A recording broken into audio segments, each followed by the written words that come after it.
Olá, pessoal! Estamos aqui para mais um Trocando Ideias e nessa oportunidade eu trago o professor Paulo Caliendo, nosso querido professor também da da Escola de Direito da PUC, né?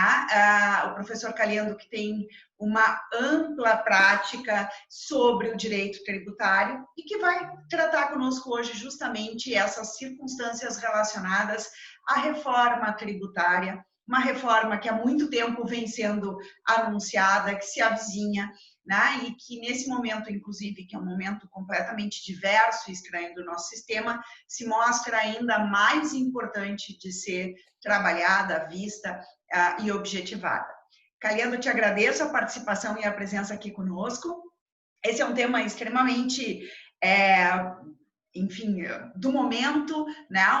Algo de grande expectativa para todos, especialmente agora que nós estamos vivendo essa fase toda tão complexa, né? Da pandemia, com uma dificuldade econômica bastante forte, crescente nessa sistemática. Então, estou curiosíssima para te ouvir e verificar o que tu pensa a respeito desse assunto para que a gente possa trocar aí algumas figurinhas.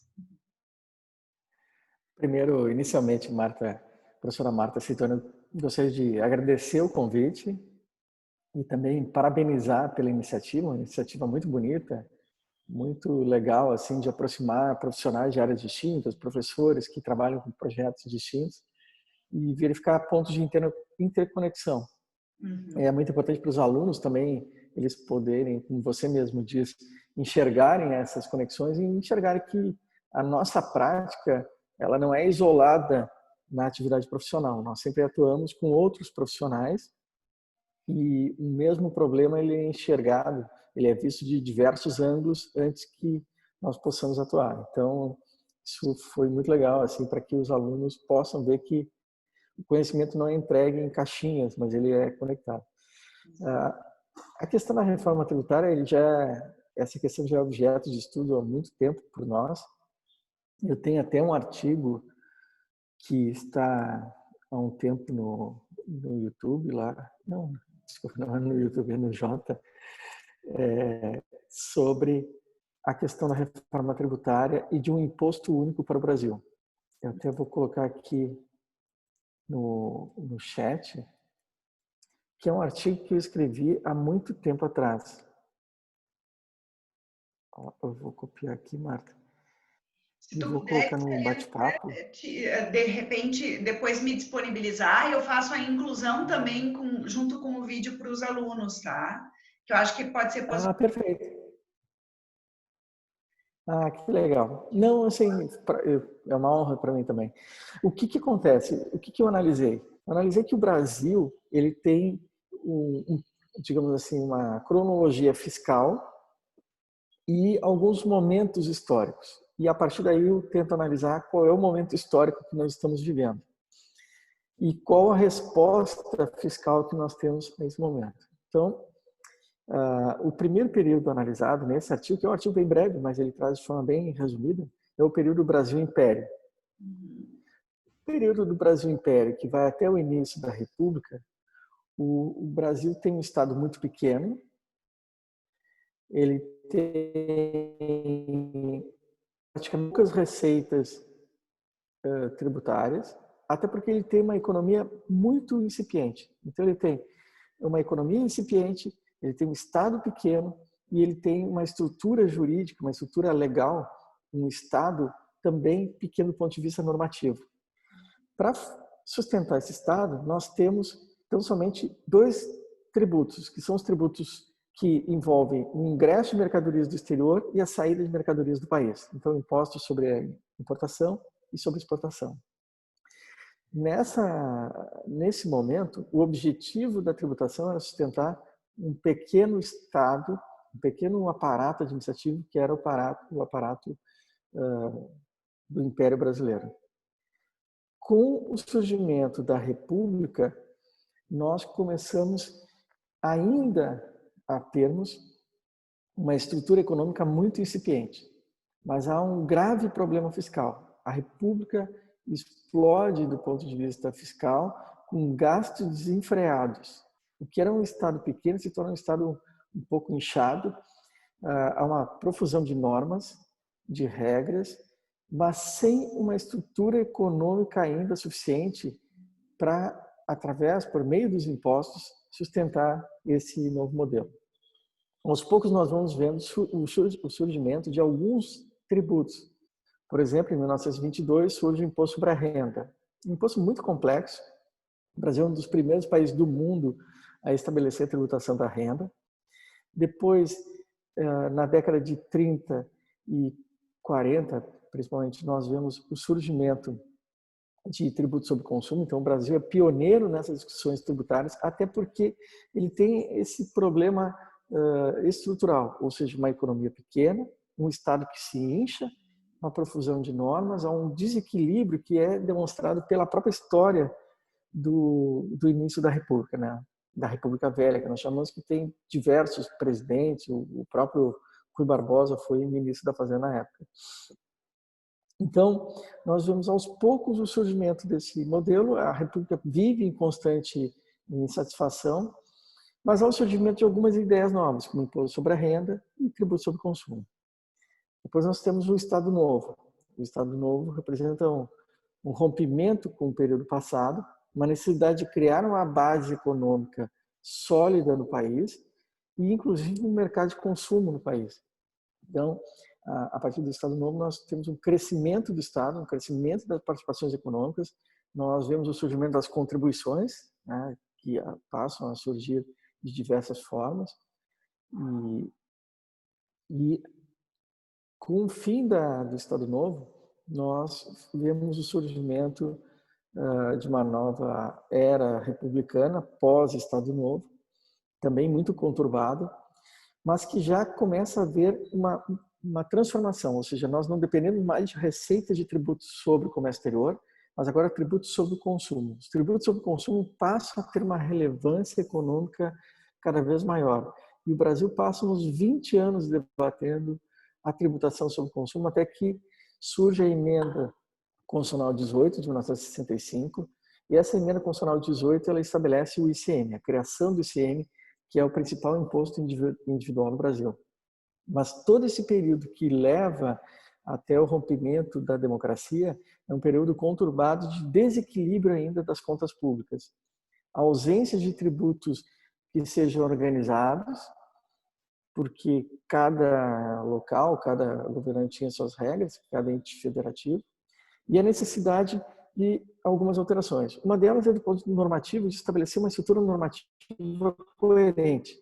E aí nós temos o surgimento do Código Tributário Nacional em 1966, depois de 20 anos de debates. Segundo, a necessidade de limites ao poder tributário. E a emenda constitucional, a Constituição de 1946 estabelece esses limites ao poder tributário. Existiu um desequilíbrio econômico, os governantes buscavam recursos, não tinham normas impeditivas, limitadoras, aumentavam a tributação como queriam. Então, é um período que se estabelece todo um capítulo na Constituição de 1946, que segue até de 88, que é de limitações constitucionais ao poder tributário com os grandes princípios. Então, nós temos, digamos, uma solução constitucional, uma solução legal, que é o Código Tributário Nacional. Nós temos a estruturação de tributos sobre consumo, fortalecimento do imposto sobre a renda, mas há um grande desejo de imposto sobre o consumo, que é o ICM. Vem a democratização, o período de redemocratização, e nós temos o surgimento de uma Constituição que reestabelece aqueles princípios anteriores, mas reestrutura o sistema tributário e faz uma reestruturação e de forma até muito organizada. Alguns tributos ficam com os municípios, impostos sobre o patrimônio, o IPTU e o Imposto de Transmissão de Bens Imóveis, alguns com os estados, o ICM, TBI, e TCD e o IPVA, e alguns com a União. Mas a União centraliza o maior número de tributos ainda, de impostos e tributos. Então, ainda há uma federação que ela é muito voltada ao governo central e não aos entes federados. O que ocorre é que essa estrutura da Constituição de 88, ela não era funcional em 1978, mas funcionava de uma certa forma, mas hoje ela é disfuncional por vários motivos.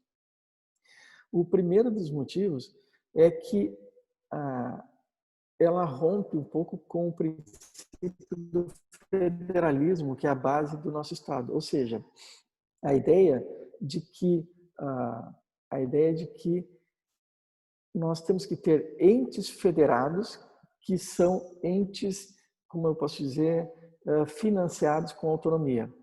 Na medida que grande parte da arrecadação vai para o governo federal e é transferido do governo federal para os entes federados, nós não temos propriamente uma federação nos moldes clássicos. Nós temos quase um semifederalismo.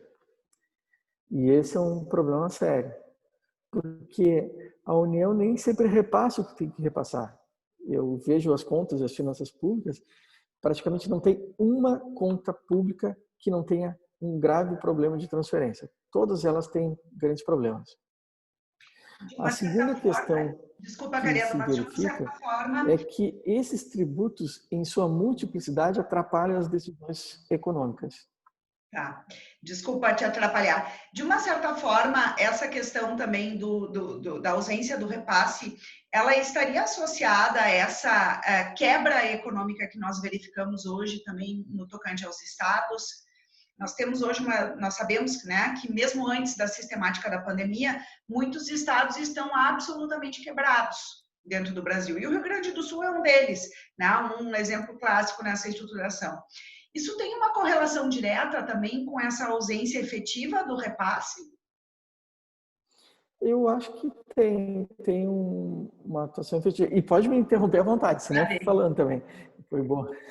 E o que acontece? Eu creio que sim. Eu creio que o manejo que a União faz desses recursos não é o mais apropriado. Ou seja, a União transfere competências aos estados e municípios sem os recursos suficientes. Então, nós temos vários exemplos. Então, nós temos vários programas. Programa de saúde, por exemplo. A União transfere as competências, merenda escolar, transfere competências, transfere na questão da iluminação, mas não transfere os recursos. Os recursos ainda são muito limitados. Por exemplo, os municípios de recursos diretos só possuem o IPTU, que é um imposto difícil de ser aumentado, e ele não tem correlação com a renda, ou seja, você cobra o IPTU independentemente da pessoa estar empregada ou desempregada. O ITBI, que depende de trocas, de transações imobiliárias, e o ISS, que é o único grande tributo que realmente tem uma importância econômica para economias que se desenvolvem. Sim.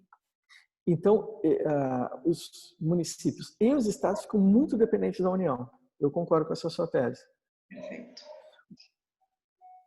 Agora, essa multiplicidade de tributos, ela atrapalha completamente a organização dos negócios no país. Por isso, se faz necessário o quê? O que eu defendia nesse artigo. Um imposto único sobre o consumo. Então, digamos assim, eu, a Marta, mais alguém, qualquer um vai criar uma loja para vender produtos no Brasil.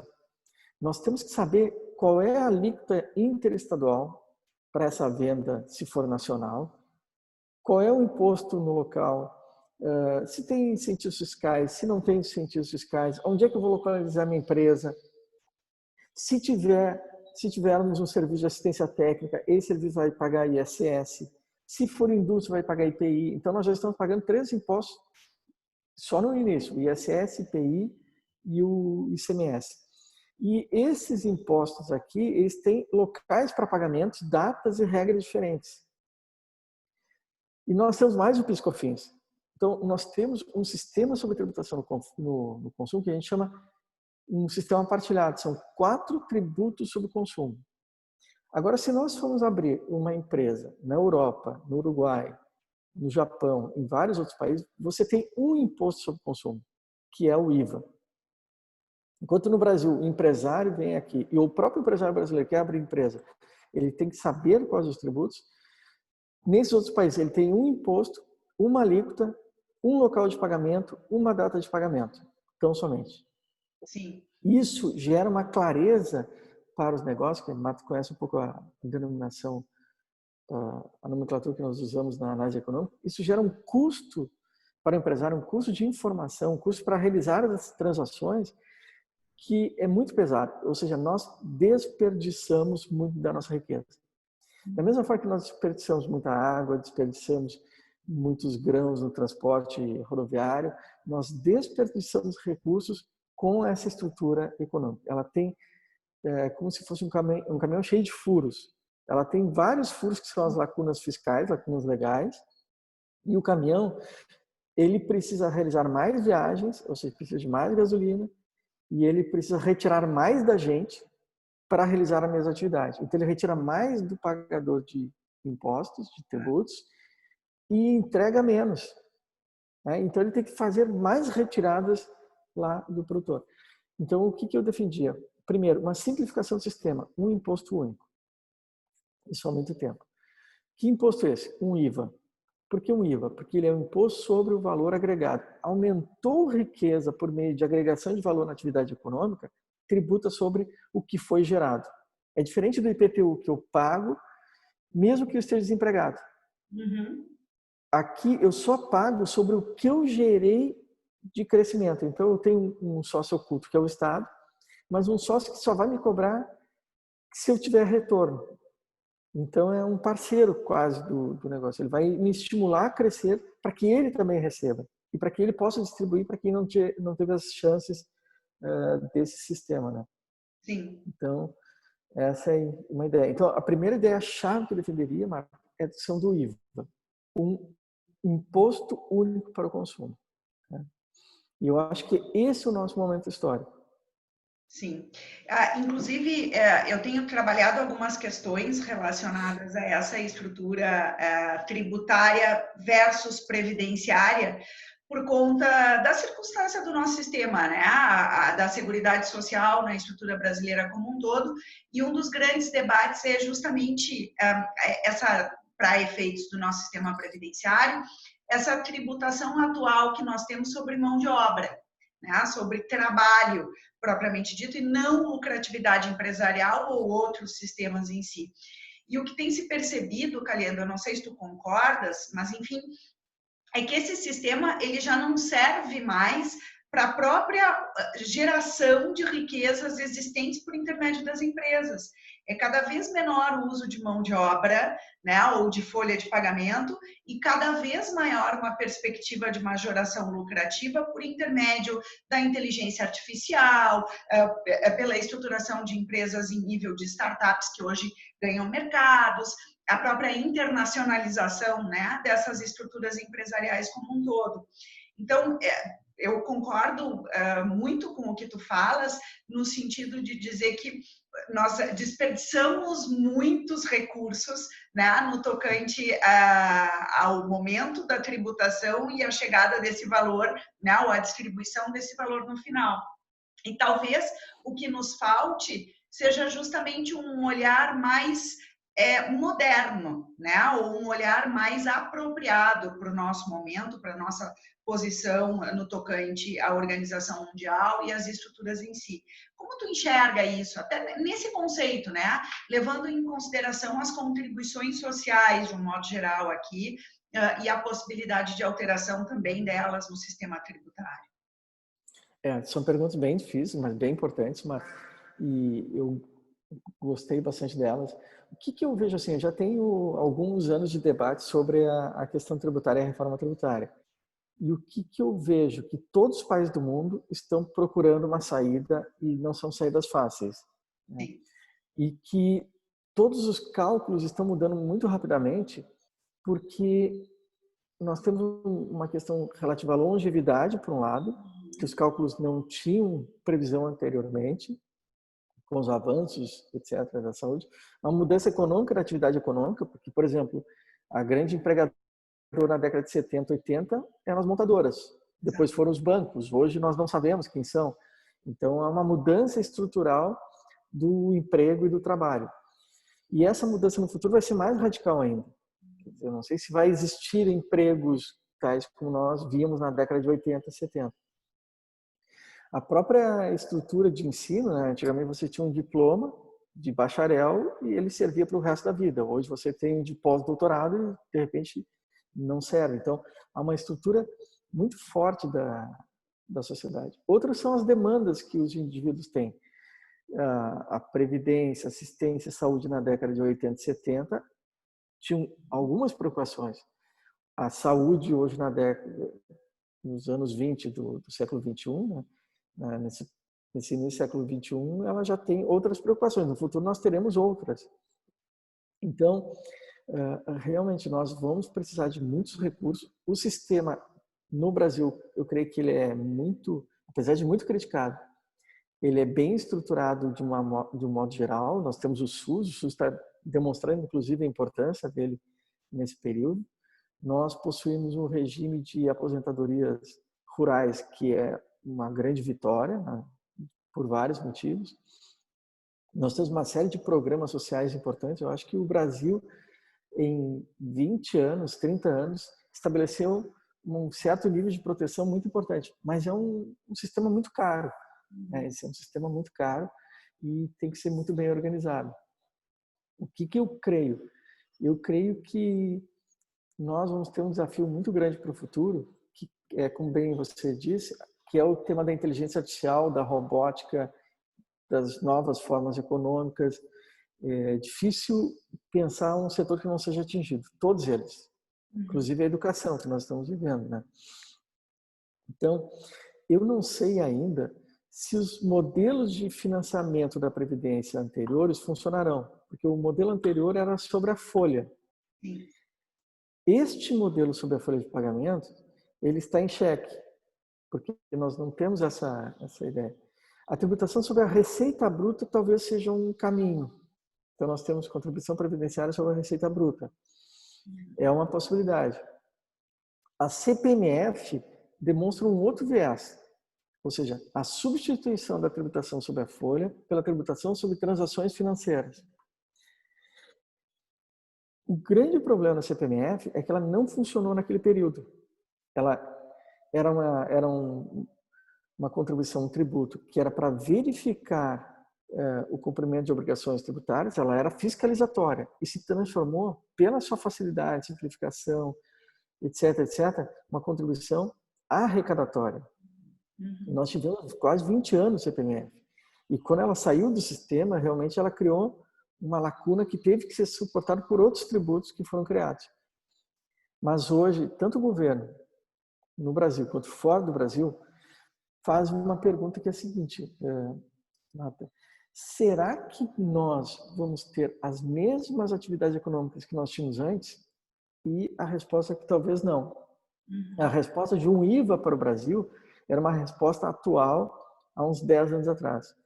Um IVA para o Brasil hoje talvez seja uma resposta tardia, necessária, mas não é a resposta para o futuro. Não é suficiente, né? Não é suficiente para o futuro. Isso com certeza. Por quê? Porque as pessoas vão cada vez mais comprar pela internet, ligar pela internet, adquirir bens pela internet. Vai ser muito difícil nós controlarmos as operações econômicas. O Estado vai ter dificuldade de controlar a própria moeda, porque a base da CPMF era o controle da movimentação financeira bancária. Sim. E aí existiam esquemas para fugir o pagamento da transação bancária. Por exemplo, pagamento via cheque, cheque endossado, pagamento em dinheiro, permutas, assunção de dívidas. Então se criaram os mecanismos mais variados para se evitar a incidência da CPMF, que era um imposto no final caro, uma contribuição, não, um tributo caro. Mas com o surgimento das criptomoedas, dos criptoativos, nós temos uma possibilidade concreta. Se nós substituirmos o modelo de tributação sobre a folha por uma tributação sobre movimentação financeira, provavelmente nós vamos estimular a criação de fintechs e operações com moedas virtuais. Talvez as grandes empresas, o setor público, não consigam escapar disso, mas uma boa parte da economia brasileira, que já é um pouco subterrânea no mercado informal, vai migrar diretamente para fora do sistema bancário. O nosso desejo de trazê-los para a formalidade, para dentro do sistema bancário, não vai se realizar. Então, eu creio que nós temos um desafio muito grande: consertar o sistema e já prepará-lo para o futuro. Mas a questão da Previdência é uma questão bem difícil, né? Até queria ver a tua opinião, assim, o que que a gente pode fazer, Marta? O que tu avalias? Então, eu também tenho dúvidas associadas a isso. Eu só acho que o nosso modelo atual sobre a folha de pagamento ele já é impraticável. E me parece, eu venho debatendo muito isso nas minhas pesquisas, que nós estamos criando um grande vácuo dentro da relação da Seguridade Social. O sistema brasileiro tem dois polos aqui, vamos colocar: assistência e previdência. Assistência para a condição de miserabilidade, previdência mediante contributividade. E o que acontece? Como cada vez o nosso mercado de trabalho é maior na informalidade e menor dentro do sistema da relação empregatícia típica, eu estou tendo uma migração natural do conceito previdenciário para um conceito absolutamente atípico, porque também não é a miserabilidade associada à assistência. Né? Então, são pessoas que estão alijadas de um conceito de seguridade social pleno contido na nossa estruturação. Isso representa uma redução cada vez maior do custeio previdenciário, né? Então, eu tenho um Estado que não consegue mais suprir todas as necessidades aí existentes e uma dificuldade de manejo sobre essa sistemática para o futuro. Então, como tu bem colocaste, né, nós temos aqui uma premissa histórica e um reconhecimento de quais áreas e em que circunstâncias a relação laborativa até hoje aconteceu. Mas essa já não é mais a nossa verdade absoluta, né? A relação laborativa, como nós conhecemos, ela vem se reformulando dia a dia. Então, me parece que há uma necessidade de se repensar a estrutura. E como é cada vez mais comum a existência de empresas que sobrevivem, crescem, né, e procedem em lucratividade sem a presença de uma força de trabalho típica, me parece que nós precisamos também reformular aqui o requisito. Então, eu parto da premissa de que também o sistema previdenciário vai precisar uma segunda mudança, e parece que, para mim, eu já dizia, né, que tinha sido insuficiente a reforma, ela foi possível dentro da sistemática previdenciária, foi desenvolvida na medida do possível, mas ela não é suficiente, eu já preciso preparar o sistema para a próxima. E essa próxima, acho que se acelerou com a questão aqui da pandemia, porque nós estamos vivenciando um momento muito delicado, econômico e previdenciário. Me parece, Calhendo, que o sistema previdenciário ele não consegue mais se sustentar na sistemática do Estado, na forma como está. Então, eu parto da premissa da criação também aqui de uma renda única universal. Né? E aí, para essa renda única universal existir, não pode mais haver tributação sobre folha de pagamento, tem que repensar o conceito contributivo, né, dentro da organização estatal. E talvez sobre a questão da lucratividade, sobre, né, outros sistemas que nós vamos ter que imaginar, raciocinar. Mas é interessante. Achei muito legal essa proposta, muito boa, da renda única universal. Eu gosto muito dessa ideia. E esse aqui é o grande aspecto que eu acho legal de nós debatermos, né? Veja, o direito do trabalho, direito previdenciário e direito tributário estão sendo debatidos aqui num conceito associado a eventuais reformas, né?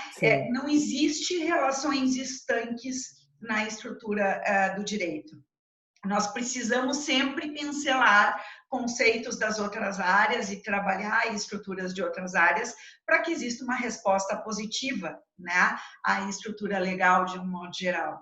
Então, eu, particularmente no tocante a essa estrutura da reforma tributária, eu estou sempre tentando avaliar quais são as perspectivas, porque ela afeta direto o meu conceito de trabalho e a minha estrutura de pesquisa também. O repensar essa estruturação é bastante importante. Ah, que legal. Não, mas eu concordei muito com a ideia da renda universal.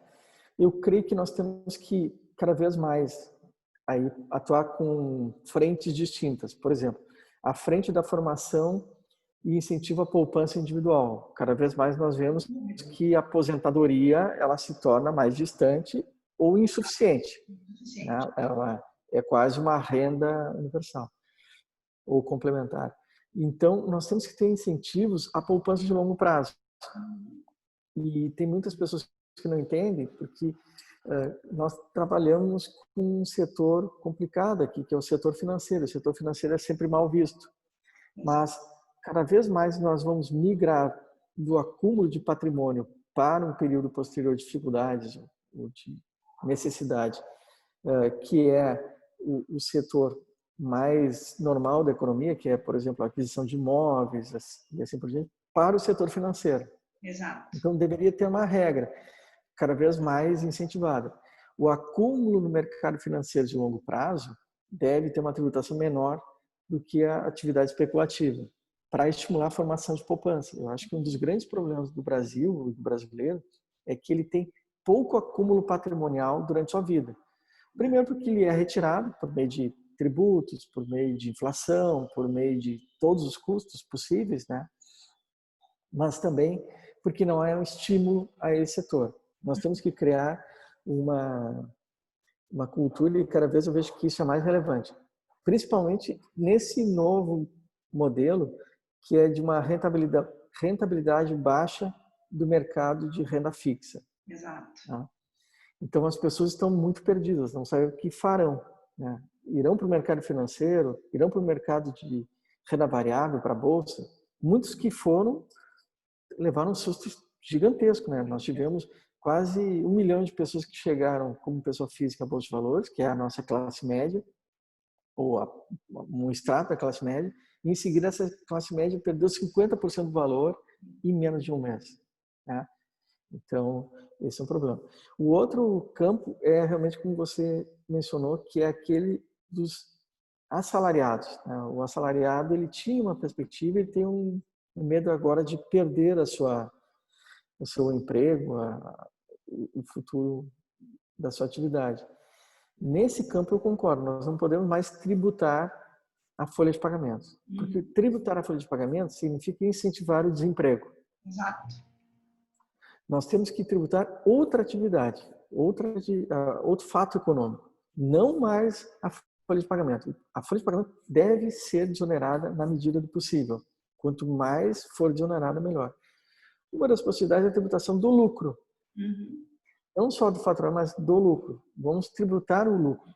Tributar o lucro é muito difícil, porque envolve análise, etc. Talvez um faturamento bruto, né? É um cálculo que tem que ser feito, mas é um cálculo necessário. E eu concordo com a sua opinião que nós temos que tributar mais as empresas do que os indivíduos, né? As empresas têm que ter estímulo para existirem, para que elas continuem pagando tributos. Então, do ponto de vista da análise econômica, nós teremos que encontrar um ponto ótimo. Exato. Em que as empresas continuassem pagando na melhor condição possível, né, sem destruir a sua lucratividade, a sua capacidade de competitividade de mercado. Então, esse ponto ótimo de tributação, ele envolve alguns aspectos. O primeiro é a simplificação. Quanto mais simples for para o empresário calcular o ponto ótimo, melhor é. Por isso, nós temos que simplificar o sistema tributário, para que ele possa calcular o ponto ótimo de retorno da sua atividade econômica. E, para isso, eu acho que nós temos que eliminar 4 tributos que incidem sobre o consumo. Alguns tributos que incidem sobre a renda, para que ele possa fazer esse cálculo. O segundo é que nós vamos ter que repensar um pouco a atividade estatal. A atividade estatal é cara e ineficiente. A pandemia forçou algumas coisas que até são muito básicas, como a digitalização de serviços públicos. Sim. Né? Nós temos que cada vez digitalizar, isso reduz custos. A análise de dados, né? Para que nós compramos atividades? Então, nós vimos agora com a questão do coronavírus, dessa pandemia, alguns dados estarrecedores, né? O valor de compra no Rio de Janeiro, em Manaus, em São Paulo, etc. É estarrecedor que a gente trabalhe tanto, que o Estado use esse recurso de forma tão ineficiente, né? O segundo, que nós não temos política pública. Até o Estado do Rio Grande do Sul se sobressaiu porque ele estabeleceu metas para esse combate.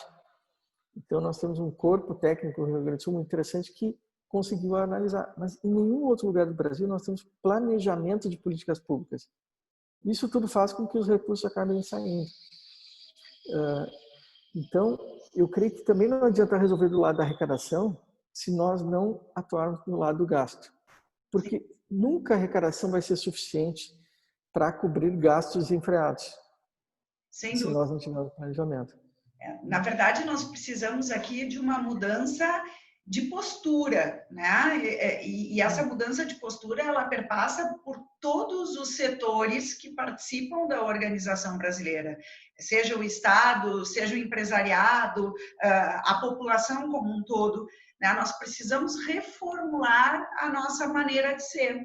No fundo, eu acho que um dos grandes problemas, e eu te ouvia falar antes, Calhendo, eu acho que o brasileiro, de um modo geral, ele não tem educação financeira, ele não tem educação econômica, Okay. né? E por conta dessa circunstância, ele participa muito daquela coisa do dar o jeito no jeitinho, vamos vivendo o dia de hoje, né? Em economia comportamental, é viés do presente na veia e o esquecimento total e absoluto daquilo que vem para o futuro, né?